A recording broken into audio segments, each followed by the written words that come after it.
그러니까 조금 구체적으로 들어가는 건데요. 큰 틀에 대해서는 사실 여러분들이 이제 많이 아시고 있을 거 아니에요. 근데 이제 체계의 변화 이런 것들이 중요하기 때문에 얘기를 드리려고 하는 거예요. 그래서 그러니까 이 미국 주류경제학자들도 53년도까지는 미국 연준이 그러니까 근대적인 그 의미에서의 중앙은행이 아니었다고 생각을 하는 거, 평가를 하는 거예요. 그리고 53년이 지났어야 51년에 중앙은행 독립이 발생하고 53년도에 금융시장의 금융이나 화폐를 실제로 통제할 수 있게 되었다. 이 단기 국채를 딱 잡음으로 해서 그래서 이제 그 체계가 완성이 되었다라고 평가를 하거든요. 53년도가 돼서. 그래서 이제 상징적인 사건으로 이루게 되죠. 자, 그러면 요거의 그림을 잠깐 보시죠. 자, 이게 이제 재무부의 대차 대조표가 있고 중앙은행의 대차 대조표가 있는데 2008년 금융위 이전에 어떻게 구성이 되었는가를 한번 쭉 보시면 될 것 같아요. 자, 요곳에 보면, 달러가 요게 있네요. 중앙은행 대차 대조표 부채가 달러가 있어요. 요게 다 연결이 되는 거거든요. 그리고 제일 왼쪽에 보니까 가계와 기업이 있어. 요거는 이제, 가계는 노동자 정도 되겠죠. 가계와 기업의 벌어들인 것을 합하면 정부하고 합하고 수출하고 합하고 그죠. 정부 부분 빼고 수출 부분 빼면 국내 부분에 미국의 경제 상황이 되는 거예요. 그죠? 그 중에 기업 빼면 노동자 정도 되겠죠. 그죠? 그러면 얘가 어떻게 연결되느냐. 부채와 자산에 공통적으로 갖고 있는 놈이 하나 있는데 뭐냐면 그게 국채예요. 이게 당연하게 정부에서 발행하니까 지가 발행하니까 부채겠죠. 채권을. 부채 부분에 있고, 그 다음에 얘가 직접 사지는 않아요. 여러 가지 복잡한 방식이 있는데, 일단은, 아까 단기 매입체라고 얘기를 했지만, 여기에 국채가 있는 거예요. 그러면 요거 중앙은행이 이 국채를 사고 팔고 하는 거를 이제 공개시장, 이라고 부르거든요. 공개시장 정책이라고 부른단 말이에요. 원래는 조작이라고 불렀는데 우리 한국어는 최근에 이제 운용이라는 걸로 이제 바꿨어요, 말을. 그래서 이 얘기는 무슨 얘기냐? 중앙은행이 미재무성 부채를 구매하고 판매하는 공개시장 조작을 통해서 미국 경제 상황, 그렇죠? 미국 경제와 실물 미국 경제와 달러를 연동시키는 거예요. 이게 금융위기 이전에 미국의 뭐라 그럴까 화폐 관리 체계라고 얘기할 수 있는 거예요. 이건 화폐 관리 체계는 옛날 말이죠. 보면 경제정책이라고 그냥 쉽게 얘기해도 되겠죠. 그죠? 이렇게 있어도 되거든요. 그러니까 가장 중요한 게 뭐냐면 국채가 중앙은행 대차대조표의 자산으로 들어와 있는 거예요. 이게 2009년 이전에 거의 85%에 육박했어요. 그리고 그 다음에 갖고 있는 돈이 얼마냐? 8,500억 달러? 9천 안 되는 8천억 달러, 9천억 달러의 사이에서 왔다 갔다 하고 있는 거죠. 그걸 가지고 미국 경제를 움직이고 있는 거고 사실은 전 세계 경제가 움직이고 있는 핵심적인 컨트롤 기능을 중앙은행이 하고 있다라고 하는 거예요. 근데 2008년 금융위기 때 바뀌어요. 보시면 뭐가 들어왔죠? 단기 국채뿐만 아니라 뭐가 아니면 장기 국채가 들어왔어요. 그리고 또 뭐냐면 얘가 이제 우리가 얘기하는 MBS입니다. 그러니까 우리가 쉽게 얘기하는 바로 얘기를 하면 미국의 파생 상품들을 연준이 사준 거예요. 어마어마하게. 그죠? 그래서 8,500억 달러가 아니라 계속 늘어가는 거예요. 하다 보니까 이게 2배 되고 3배 되고 뭐 4조까지 갑니다. 그죠? 자, 그러면 요 애를 담보로 부채를 발행할 거 아니에요. 근데 달러만 있는 게 아니에요. 상황이 더 복잡해요. 그렇죠? 그다음에 뭐 상업은행 예치 초과지준 이런 것까지 뭐 이렇게 있습니다. 그래서 요거는 뭐 다음에 구체적으로 설명하기도 하고 실제로 여하튼 여기에 새로운 곳이 들어왔어요. 그러니까 아까 말씀드린 거에 따르면 뭐냐면 미국 경제 기반으로 해서 달러를 발행했더라라고 하는 화폐 관리 체제가 뭐냐면 중간에 이상한 놈이 하나 들어왔잖아요. 그러니까 얘를 기반으로 하는 달러가 담보가 돼서 발행하는 게 상당히 포지션이 커진 거예요. 그러니까 사실은 짧게 보면 53년부터 이루어졌던 거냐, 길게 보면 뭐냐면 미국이 만들어지고 난 다음부터 미국의 화폐 관리 체계가 변화했다는 걸 의미하는 거죠. 근데 요거는 아주 안 좋거든요, 사실은. 자, 그러면 우리나라도 잠깐 얘기 한번 해볼게요. 우리나라는 이렇게 돼 있냐? 그렇지 않아요. 우리나라 자산의 대부분이 뭐가 들어와 있느냐라고 얘기를 하면 외환보유고가 많이 들어와 있어요. 미국 아닌 나라들이 대부분 외환보유고를 많이 들어와 있어요. 그러니까 미국 아닌 나라는 뭐냐면 자기 경제 상황과 자기 화폐 가치가 일치가 안 되는 거예요.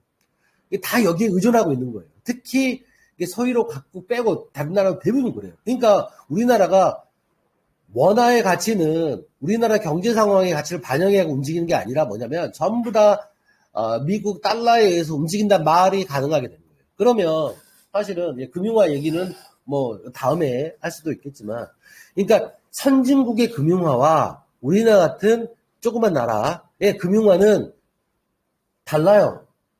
이 화폐관리 체계상 보면, 그러니까 종속형 국가의 금융화가 이루어진다라고 보아지는데, 이거는 우리나라의 경제정책, 그러니까 재정정책, 화폐정책을 통틀어 보면, 이게 이제 재정정책, 화폐정책을 다 이렇게 뭉뚱그려 놓은 건데, 대체대표로. 보면, 이렇구나라고 하는 건데, 우리는 애시당초 여기에 낑겨져 있는 거고. 근데 미국조차도 금융위기에 대응하기 위해서 양적 완화 정책을 수요하다 보니까 미국의 근 100년 이상 갖고 있었던 사실은 화폐관리 체제의 펀더멘탈, 기반의 프레임워크가 깨졌더라라고 얘기를 한 겁니다. 그게 어떤 문제를 이야기하느냐라고 보면 가장 이 단어 하나로 얘기 드릴 수가 있을 거예요. 좀 이따 설명하고 딱 이 단어 하나만 볼게요. 아까 얘기했던 뭐냐면 제가 단기 국채 금리가 중요하다고 얘기했던 거는 미 재무성에서 단기 국채 금리를 그러니까 재무성이 아니라 연준에서 갖고 있고 금융시장 통제했다고 그랬잖아요. 이거는 어떤 그 결과를 이야기하냐면 미 연준이 미국 경제 내에서 금융시장 내에서 달러에 대한 통제력, 그러니까 단기 화폐 시장에 대한 통제력을 상실해버린 거예요. 어마어마한 일이 나는 거거든요, 지금. 요거를 좀 이따 얘기 드릴 거고, 그래서 한번 보죠. 일단 그래프 한번 보시죠. 얘가 이제, 연준, 이렇게, 총 자산이 있어요. 부채하고 자산 중에. 총 자산인데, 이건 총 자산인데, 자, 재무부 채권이 요 정도 있고, 그 다음에 파생상품이 요 정도 있었어요. 옛날에는 어땠어요? 2008년 이후주는 2009년 대응하기 이전에는 그냥 뭐만 있었냐면 재무부 채권만 있었던 거예요. 근데 요 둘이 합쳐가 얘가 되는 거죠. 그렇죠? 그래서 깜장색이 파생상품인데 어마어마하게 들어온 거예요. 그러니까 파생상품이 팔 데가 없잖아요. 다 그 금융기관 망해가지고. 근데 얘네들이 누가 사줘야 될 거 아니에요. 그걸 연준이 다 산 거예요, 사실은. 그러니까 말 그대로 중앙은행의 구매 여력이라고 하는 것은 전부 다 국가 경제 의 경제 성장에 기반을 두고 있는 건데 우리나라식으로 얘기하면 예를 들어서 국민은행 뭐 ETS 이런 거 있잖아요. 다 그 사준 거예요. 우리식으로 얘기하면 뭐 건설국이 부양을 위해서 어쨌더라 뭐 이런 얘기를 하겠는데 이거는 이제 그 정도 일이 아닌 거죠. 왜냐하면 미국은 세계적인 영향이 전부 다 영향을 미치는 거예요. 그래서 이게 어마어마한 사건인데 이거를 못 줄여요. 맨 처음에 버냉키도 줄인다고 했었지만 지금도 못 줄이고 있습니다. 그래서 하다 보니까 금융기관이 이게 복무하게 되는 거죠. 그러다 보니까 계속. 근데 단순히 금융기관 살려주자가 아니라 미국이 갖고 있는 경제적인 관리 체계 자체가 무너졌다라고 얘기를 할 수도 있어요. 그래서 쭉 넘어가서 보시면 알겠습니다. 연방 기금 시장의 그 공급하고 수요 요거를 얘기해 보겠습니다. 아까 제가 말씀드렸듯이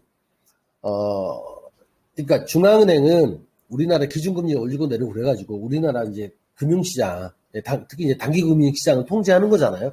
금리 올리면 어떻습니까? 막 공급이 들어오고 금리를 내리면 돈이 많이 풀리고 막 그러는 거잖아요. 긴축되고. 그쵸? 이게 이제 거의 뭐냐면 이게 정설처럼 알려져 있는 건데 그게 가능하려면 조건이 하나 붙어요. 무슨 조건이냐? 사람들이 이제 금융기관들이 항상 자기가 필요한 돈보다 적게 갖고 있어야 되는 거예요. 그래야 내가 그렇게 통제를 할 수 있을 거 아니에요. 그러니까 예를 들면 좀 거칠게 예를 들어보겠습니다만 내가 이제 애완견을 갖고 있는데 애완견이 항상 배가 고파야 돼. 그럼 어떻게 했어? 내가 주면 말을 잘 듣거나 막 이럴 거 아니에요. 반대로 하게 되면. 근데 이거는 2008년 금융위기를 전후하면서 어떻게 되는 거냐면 여기는 연방기금시장 공급, 돈을 공급한다, 이제 유동성을. 이 공급이 껌형선이잖아요. 공급이 2009년, 10년 넘어가면서 어떻게 하냐면 수요보다 더 높아요. 그러니까 내가 굳이 연준에서 돈을 당길 필요가 없는 거예요. 내가 넉넉해. 그러니까 통제가 잘 안 되는 거예요. 예전에는 내가 금리를 높이면 어때요? 긴축돼가지고 돈이 없고 그 다음에 금리를 내리면 돈이 많이 풀리고 막 이랬었잖아요. 그 메커니즘이 있었는데 이 메커니즘이 깨진 거예요. 왜? 돈을 너무 많이 풀었기 때문에. 연방주택금융공사에서 돈을 많이 가지고 있어가지고 연준이 주는 대출 금리보다 더 싸게 줘버렸어요. 이거는 이제 유로 달러 시장하고 연관이 되는데 요거는 빼고 그러면 하여튼 핵심은 그거예요. 연방기금시장. 그러니까 우리식으로 얘기하면 단기화폐 시장에 대한 유동성 공급의 통제가 중앙한국은행이 실패하게 된 거예요. 이게 금리를 올리고 내리는 거예요. 말을 안 듣는 거예요. 근데 이거는 이 통계는 원래 연준에서 발표를 하지 않아요. 이게 이제 공개시장에 대한 근데 거래량을 발표하는데 이거는 유일하게 지금까지도 그래요. 딱 요 기간 동안만 발표를 했어요. 왜 발표를 했냐? 연준에서 그때 보고서가 나오기 시작하고 몇 년간 논쟁을 하는데 뭐라고 논쟁하면 연준이 그렇게 얘기합니다. 단기화폐 시장에 대한 연방기금 시장에 대한 연준의 통제력이 상실되었다라고 얘기를 하는 거예요. 그러면 난리가 나는 거죠 이제. 그러기 위해서 요걸 딱 공개합니다. 이게 유일한 그때 이제 통계예요. 그 통계를 제가 받아서 이렇게 공급 총량하고 수요 총량을 해보니까 이렇게 되는 거예요. 공급량이 더 는 거죠. 통제가 안 돼. 자, 저는 이걸 어떻게 봤냐면 공급이 사실은 수요보다 더 적어야 좀 약간 부족해야 애들이 말을 잘 들을 거 아니에요. 그런데 그거를 플러스 마이너스 해봤어요. 그래서 제가 이름을 붙여놓은 게 뭐냐면 연준의 연방기금시장 개입의 여건 변화. 아주 이제 중립적으로 써놨는데, 그러니까 요때는 뭡니까? 공급이 잘 안 돼. 여기까지는. 그러니까 부족해. 상당히. 그러니까 내 좀 줄까? 많이 줄까? 해서 말을 잘 들어요. 근데 이때부터는 어떻게 돼? 아까 그래프를 다시 막대 그래프 바꾼 건데 많아. 이게 어떻게 됩니까? 말을 잘 안 들어. 통제가 안 돼요.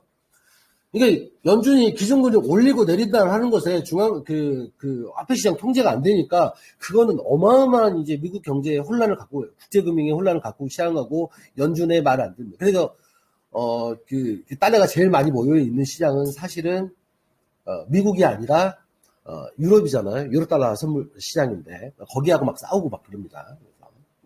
그래서 엄청나게 큰일이 일어났더라라고 하는 건데. 근데 저는 이제 뭐라고 표현을 했었냐면, 연준이 자기 그 화폐 시장에 통제를 못하는 게 뭐가 문제냐라고 하는 건데, 그러면 국내 경제에 대한 대응이 필요하니까 연준이, 그러면 MBS를 줄여볼까?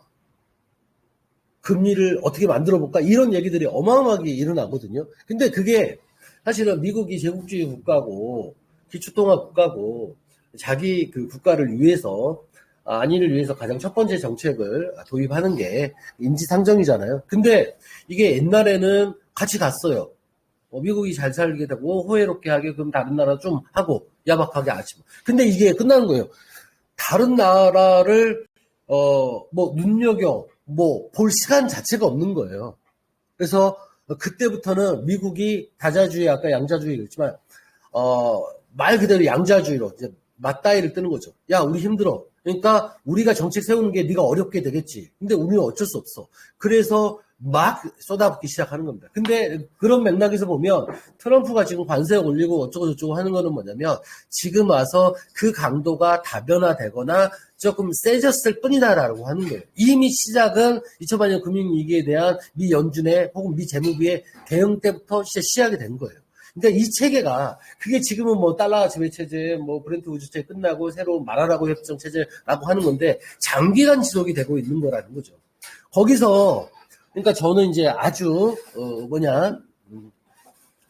완만한 용어로 표현했죠. 그러니까 브리스 화폐 동맹이라는 게 출현이라는 게 미국 달러 지배체의 폭력으로 벗어나고자 하는 시도 중에 하나를 볼 수 있다. 이게 못 살겠다라는 거죠. 근데 우리나라 같은 데 돈 없으니까 대응을 못 한단 말이에요. 군사력도 없고. 근데 좀 잘 나가기 시작하면 뺏기기 싫어라고 하는 러시아, 중국, 인도 등등 여러 나라들이 있는 거잖아요. 그 나라 집단들이 조금 나라도 많지만 사실은 보니까 조금 힘센 나라도 있더라. 하고 주도하는 나라가 누구냐? 뭐 중국, 러시아, 뭐 인도 정도 되더라. 라고 하다 보니까 그 나라를 부르는 명칭이 브릭스라더라라고 하니까 요즘에 이제 글로벌 사우스 뭐 얘기도 많고 그러는 거죠. 그래서 했는데 전체적인 틀 내에서 보면 야 미국이 먼저 무너졌기 때문에 뭐 이런 거라라고 얘기를 하는 건데 이게 이제 non traditional currency crisis,라고 이렇게 하는데 뭐냐면 미국 달러 말고 다른 나라의 화폐들이 국제 거래에서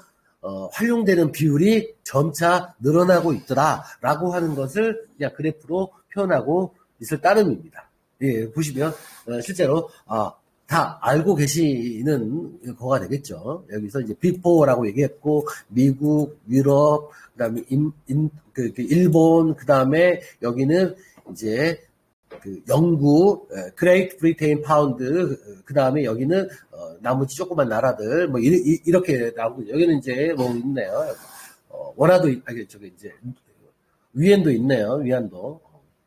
근데 이렇습니다. 그래서 많이 달라졌구나라고 하는 거 보면 그 다음에 이제 뭐 요것도 IMF입니다. 그러니까 IMF는 아시다시피 뭐 진보적인 데도 아니고 미국 입장이 이런 데서조차도 야 이렇게 문제를 심각하게 고려하고 있구나라고 하는 건데 봅시다. 이게 스텔스 막 전투기 막 이런 거 있잖아요. 그래서 이제 이거를 뭐 은밀한 침식 이렇게 해봤어요. 달러 인덱스라는 게 있는데 요게 이제 잘 좋지 않던데라고 하는 것도 있고 그 다음에 전체 외환 거래에서 준비 자산으로 이제 자기 총알을 갖고 있겠죠. 근데 갖고 있는데 여기 계속 달러가 차지하는 비율이 떨어져요. 그죠? 그래서 막 이런 거를 신문지상이라든지 브리스 나라를 보고 미국의 국제결제 상업거래나 금융결제 전체 그때 비율이 많이 적었다던데 라고 얘기를 할 때 중중 얘기하는 건데 IMF 같은 데서도 얘기를 하기를 이렇다구나 라고 얘기를 하고 있는 거예요. 그래서 쭉 보겠습니다. 그리고 그 다음에 이제 외환인데 오타가 좀 있네요. 달러의 무역, 그 다음에 외환거래 비중이라고 하는데 당연히 여기 달러겠죠. 무역 거래에서는 아직은 좀 괜찮다더라라고 하는 건데 외환거래에서는 푹 들어갔죠, 그렇죠? 유로에서 힘을 발휘하고 아까 유로 달러 선물 시장이 힘을 센 것도 마찬가지입니다. 그래서 옛날보다는 아니다라고 얘기가 쭉쭉 될 수 있을 것 같다는 생각이 들어요. 그리고 이 지금 그 요즘 얘기한 환율 정쟁, 미국의 부채가 너무 많아가지고 이자율이 갚을 돈이 너무 많기 때문에 재정적자를 감내할 수 있는 범위에서 또 몇 배로 뛰었다라는 얘기 요즘에 많이 하는데 이 얘기가 사실 어제 오늘의 얘기가 아니고요. 본격적으로 시작된 건 1990년대 이후부터 시작이 된 거거든요. 그러니까 요 얘기 잠깐 해볼게요. 여러분들, 우리 그때 이제 전태를 따르는 연구소에서 우리 외환위기 때 워싱턴 컨센서스 얘기를 한번 합니다. 그죠? 그리고 그 기자가 경향신문 기자인데 나중에 이제 그걸로 해서 조선일보 기자가 됐는데 이 워싱턴 컨센서스라는 말을 만들어낸 사람이 있는데 그 사람이 속한 연구소가 요즘은 뭐라고 부르면 피터슨 국제경제연구소라고 부르거든요. 그때는 이제 그 국제경제연구소였어요. 거기 속한 사람이었어요. 그리고 거기 속한 사람이 누구냐면 CF 버거스턴이라는 사람이 그 소장이었거든요. 근데 그 소장이 뭐한 사람이 더 거슬러 올라가면 1970년대 초반에 73년도로 기억하는데 70년 초반에 세계 대륙이 모여요. 야, 60년대 말 보니까 민권운동 일어나고 베트남 전쟁이라고 미국의 지위가 어렵네. 이거는 가만히 이걸 지켜볼 수 있느냐라고 해서 그때 이 사람들이 삼각위원회, 삼자위원회를 만들어요. 트리라테럴 커미션이라는 걸 만들거든요. 거기에 이제 만들고 그 다음에 거기서도 대통령이 한번 나오죠. 그죠? 근데 그때 이 CF 버거스테인이라는 사람을 거기 참여했었고 이 사람이 따로 설립한 얘기가 그 국제경제연구소인데 이 국제경제연구소는 우리나라하고도 지금은 아닌데 옛날 사공인 박사라고 있었죠. 이현재보다 더 높급.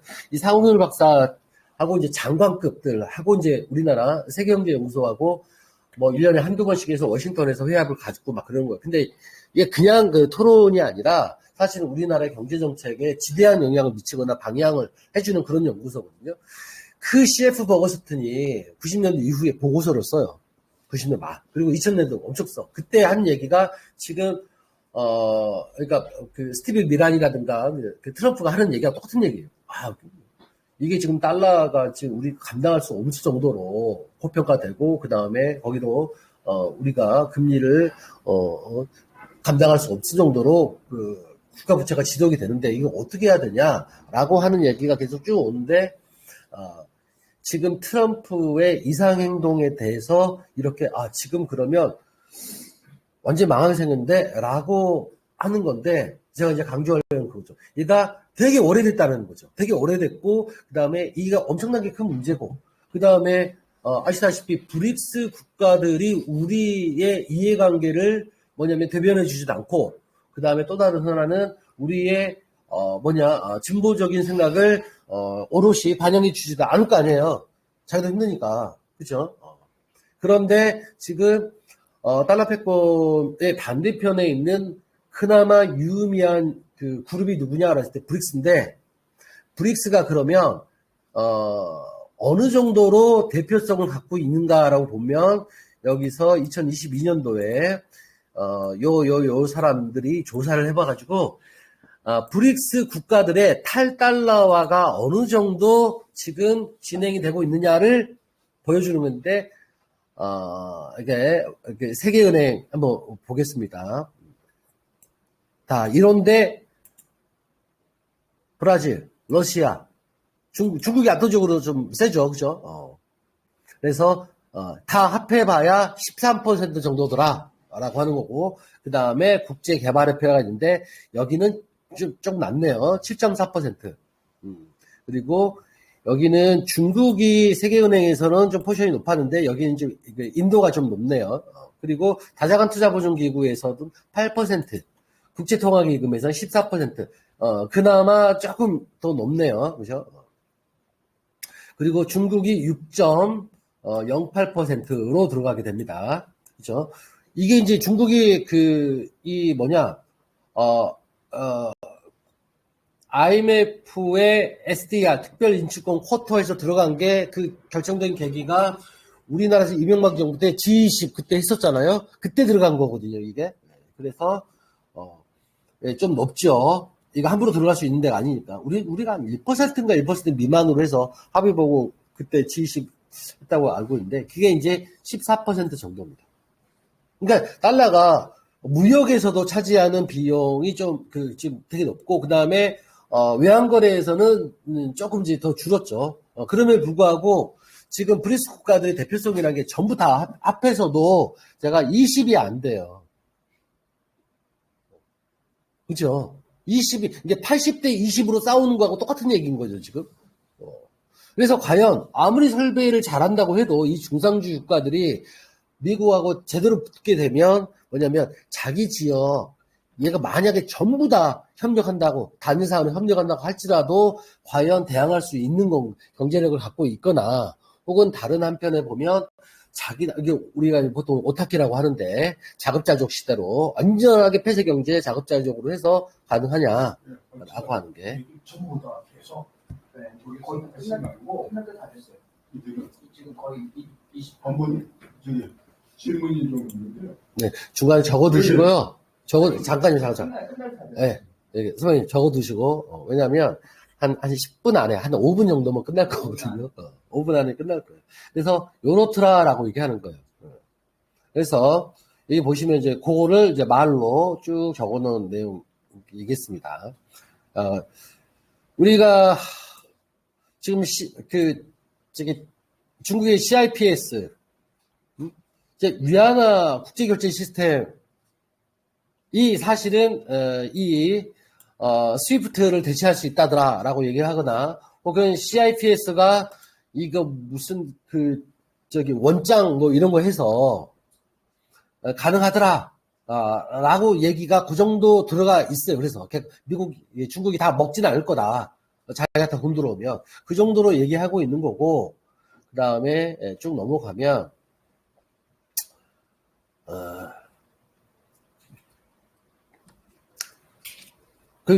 그러면 유럽이 좀 대안일 수 있겠느냐라고 하는 건데, 유럽도, 실제로 전혀, 대안이 못 된다라고 하는 게 뭐냐면, 이런 게 있어요. 그러니까, 유로를 만들 때 그걸로 해가지고 노벨상 타신 분이 있거든요. 로버트 먼델이라는 분이 유로존으로, 이렇게 사실, 노벨상을 타셨는데, 유로존 망가졌잖아요. 근데, 그래도, 횟수를 안 하더라고요. 근데 그 양반하고 미국의 앨런 멜저라는 사람이 있는데, 이 사람도 이제 그쪽에 이제 아주 이제 최고급 학자죠. 원로죠. 이 두 사람하고 같이 2008년 금융위기 이후에 한번, 토론을 한 적이 있는데, 이분이 앨런 멜저가 지금 돌아가셨는데 뭐라고 얘기하냐면, 유로존, 공동통화 만들었잖아요. 근데 자, 유로존 상황 평가입니다. 이제 막 독립전쟁에서 승리한 미국과 같은 상황. 필라델피아 모멘트. 그 정도밖에 안 된다. 그래서 국가의 틀을 갖추고 중앙은행 출범한 미 초대 재무부 장관이죠. 알렉산더 해밀턴. 이게 아니다. 하나의 나라도 니네 못 만들지 않느냐. 지금 그래서 너네는 또 유로존 이거 만들었다고 해서 절대 대안이 아니다라고 얘기를 하는데 또 마찬가지 얘기입니다. 근데 이제 마지막으로 얘기 들을 거는 아바나 헌장, 하바나라고 근데 아바나가 맞죠. 아바나 차트에 대해서 얘기를 하는데 요 얘기를 잠깐 해보고 싶어요. 우리 살빵도가 별로 없긴 한데 아바나 헌장이라고 하는 게 뭐냐면 국제무역협정인데 WTO 전신이에요. 1948년 3월 24일 53개국 미국이 하자고 그랬어요. 서명한 말레케시 협정에 승인된 WTO 94년 말레케시 협상이 전신이에요. 그 ITO를 세우기 위한 노력의 성과입니다. 근데 얘가 무역협정인데 다자간 무역협정이거든요. 이게 결국 안 됐죠. 미 의회에서 하기 싫다고 그래가지고. 아주 독특한 성격을 갖고 있는데 뭐냐면 딱 하나만 보면 이렇습니다.